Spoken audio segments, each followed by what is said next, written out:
দ্বিতীয় বিয়ে একটি শব্দ, কিন্তু এর সঙ্গে জড়িয়ে আছে অসংখ্য প্রশ্ন, আবেগ আর সামাজিক বাস্তবতা। কেউ জীবনের নতুন অধ্যায় শুরু করতে চান, কেউ আবার পরিস্থিতির চাপে এই সিদ্ধান্তের মুখোমুখি হন। কিন্তু দ্বিতীয় বিয়ে করার আগে কি কি বিষয় বিবেচনা করা জরুরি? প্রথমে আসি আইনি দিক। বাংলাদেশের আইনে মুসলিম পুরুষদের জন্য নির্দিষ্ট শর্তে দ্বিতীয় বিয়ের সুযোগ রয়েছে, তবে সেক্ষেত্রে প্রথম স্ত্রীর অধিকার রক্ষা, লিখিত অনুমতি এবং সংশ্লিষ্ট কর্তৃপক্ষের অনুমোদন অপরিহার্য। আইন না মেনে দ্বিতীয় বিয়ে করলে তার শাস্তিযোগ্য অপরাধ হিসেবেও গণ্য হতে পারে।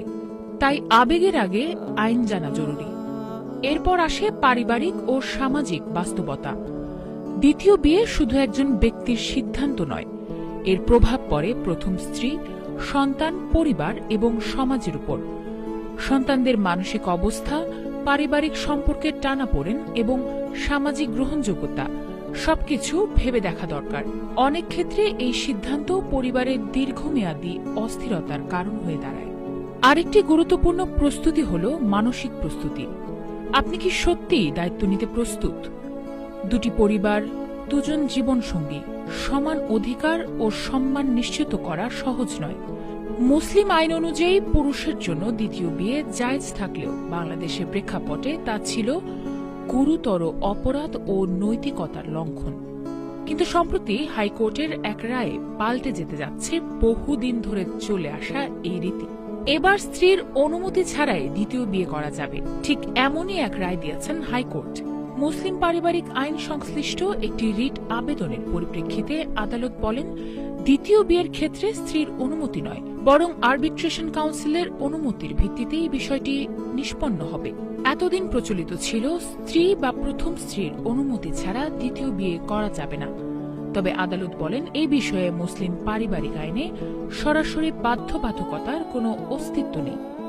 ২৪ পাতার পূর্ণাঙ্গ রায়ে আদালত উল্লেখ করেন, দ্বিতীয় বিয়ের অনুমতির বিষয়টি আরবিট্রেশন কাউন্সিলে ন্যস্ত থাকায় স্ত্রীর অনুমতি বাধ্যতামূলক নয়। ১৮৬০ সালের দণ্ডবিধির ৪৯৪ ধারায় স্ত্রী বা স্বামী অনুমতি ছাড়া দ্বিতীয় বিয়ে করলে ৭ বছরের কারাদণ্ডের বিধান ছিল।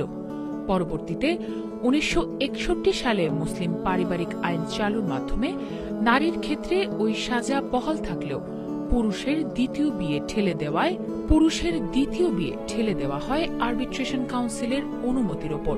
সেক্ষেত্রে অনুমতি ছাড়া বিয়ে করলে ১ বছর কারাদণ্ড বা ১০,০০০ টাকা জরিমানার বিধান রাখা হয়।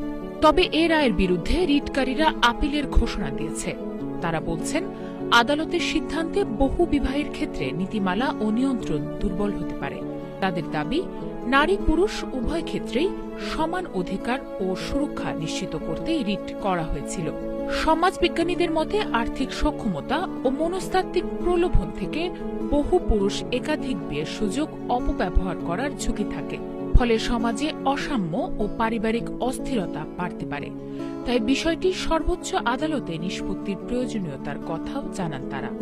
এদিকে বিষয়টি এখন আপিল বিভাগে গেলে তা নজরকাড়া আলোচনার জন্ম দেবে বলে মনে করছেন আইন বিশেষজ্ঞরা।